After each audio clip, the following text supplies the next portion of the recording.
We think atmospheric rivers will end up transporting more water because there's more water available in future climates as they warm. And that could lead to the strongest atmospheric rivers potentially becoming stronger. The really important thing for atmospheric rivers is that they drive the water against the mountains. At least that's what's important for our region in the Northwest. We have these mountains, and when the winds take that moisture and drive them against the mountains, that's when they produce the rain.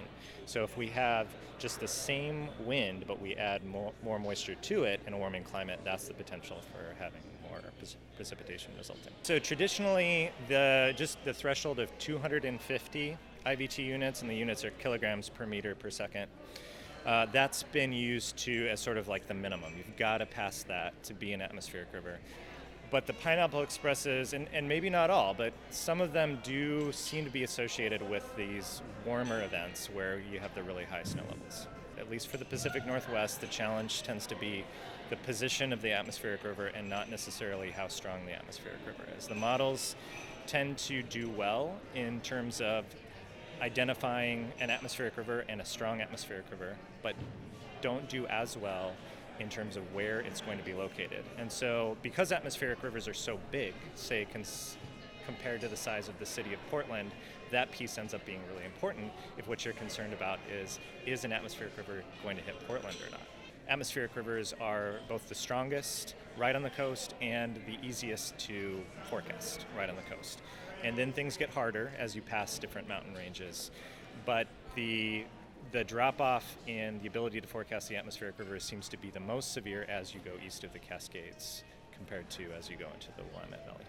That's the worry. I think in some of the climate projections that have been done on atmospheric river activity, the ones that tend to, the climate models that tend to have that jet stream go further north in the future, they also tend to put the average track of the atmospheric rivers further north. So that at least suggests that some places could see fewer atmospheric rivers. I hope that my audience gathered the connection between the need to better simulate atmospheric rivers both in weather forecasts and in climate projections, and the decisions that can be made with respect to managing water. Atmospheric rivers do matter here in the Northwest, and especially when it comes to precipitation extremes, which can have major impacts for us here on the ground in terms of flooding and sort of how much water we can expect to have due to the snowfall that they produce in the mountains here in the Northwest. While we may not see an increase in the number of atmospheric river days in the future,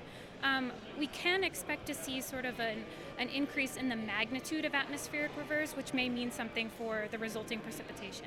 Based on the literature that's out there and sort of a scientific relationship called the Clausius-Clapeyron relationship, which basically just says that as temperature warms, the atmosphere can hold more water vapor. When I look at how extreme an atmospheric river is, you would look at an atmospheric river's magnitude based on its integrated water vapor transport, which is a meteorological variable that we use to sort of measure that magnitude. Most atmospheric river scientists use the threshold of 250 milligrams per meter per second.